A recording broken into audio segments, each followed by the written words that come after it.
رحمت ابھی بھی صدائے بلند کر رہی ہے. فرمایا حتی یطلع الفجر، صبح فجر کی اذانوں تک یہ صدائے بلند ہوتی ہیں. ہم نے غور کرنا ہے کہ ہمارا رب تو ہمیں رحمت کی صدائے دیتا ہے، لیکن ہم اس پر کتنا کو عمل کر رہے ہیں. اللہ رب العالمین کی بارگاہ میں جب ہم توبہ کریں گے، جب بندہ مومن اللہ رب العالمین کی بارگاہ میں پکی سچی توبہ کرتا ہے، مالک اس کی توبہ پر کتنا خوش ہوتا ہے. مسلم شریف کی حدیث مبارکہ ہے، کریم آقا علیہ السلام فرماتے ہیں کہ بندہ نہ صحرا میں سفر کر رہا تھا. صحرا میں ہر طرف دور دور ہے، قریب میں کوئی سایہ نہیں مل رہا. اونٹ ہے، اونٹ کے اوپر اس نے اپنا سارا سامان باندھا ہوا ہے، اپنا کھانا پینا سبھی کچھ اس اونٹ کے نیچے ہے. 15 کلومیٹر کے بعد اسے نہ ایک جس کے نیچے نہ وہ ہوگی تھی. دوپہر کے وقت اس نے چاہا کہ میں کچھ آرام کر لیتا ہوں. علیہ السلام فرماتے ہیں کہ اس نے جب آرام کرنے کے لیے ادھر اپنا سامان باندھا، بندہ سو گیا.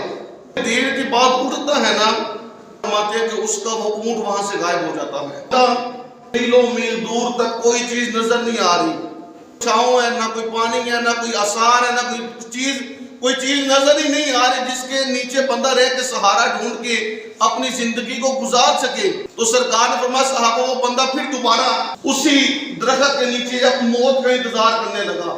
کہنے لگا میلوں میل دور کوئی شے ہے تو نہیں، اب موت کا انتظار کرتے ہیں، موت آئے گی تو پھر مر جائیں گے.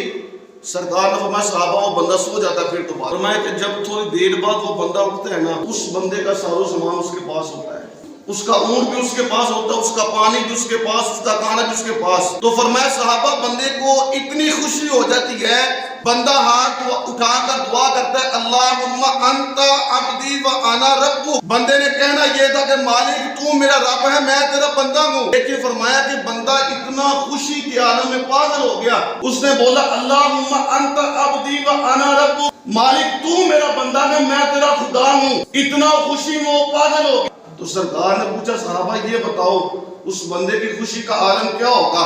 صحابہ کرام کہنے لگے یا رسول اللہ وہ بندہ تو خوشی سے پاگل ہو گیا ہوگا کہ جس کو یہ پتہ ہی نہیں چلا کہ میں اپنے خدا کو اپنا بندہ کہہ کر خدا کا رب بن چکا ہوں.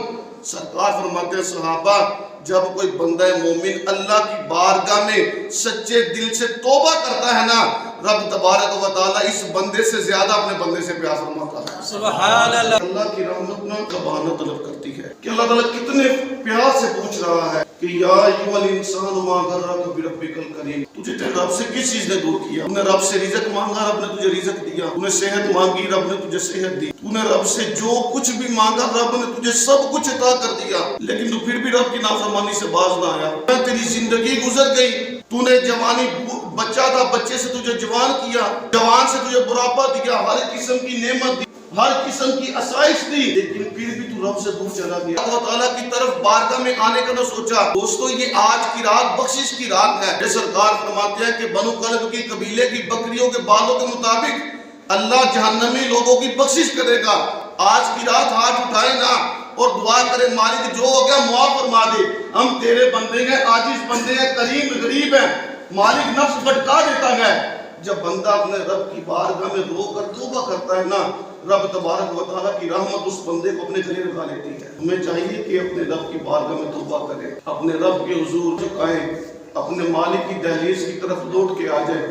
جو بندہ گناہ کرتا ہے نا لیکن گناہوں کے بعد توبہ کر لے، اللہ فرماتے ہیں ہم اس بندے کے گناہوں کو نیکیوں میں تبدیل فرما دیتے ہیں. فرمایا الا من تاب وآمن وعمل صالحا فاولئک یبدل اللہ سیئاتہم حسنات. اللہ فرماتا ہے تم گناہ جتنے مرضی کر لو، اگر تمہارے دل میں اللہ کا خوف آ گیا اور اللہ کے خوف سے تم نے توبہ کر لی، اللہ تمہارے سارے گناہوں کو تمہاری نیکیوں میں تبدیل فرما دے گا. میرے کریم نجبان آقا علیہ السلام نے نا مثال بیان فرمائی. جنگ کا موقع تھا، ایک عورت ہے جس کی چھاتی میں دودھ بہت زیادہ تھا، اتنا دودھ تھا حدیث کے الفاظ ہیں کہ اس کی چھاتی سے دودھ باہر گر رہا ہے. وہ جب بھی کسی قیدی کے بچے کو پکڑتی ہے نا تو اپنے سینے سے لگا کے اس کو دودھ پلانا شروع کر دیتی ہے.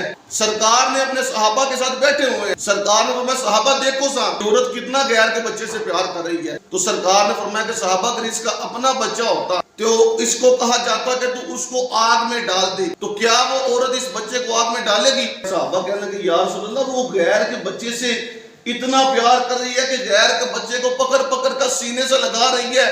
سرکار اپنا بچہ کیا، وہ تو غیر کے بچے کو آگ پہ برداشت نہیں کر رہی.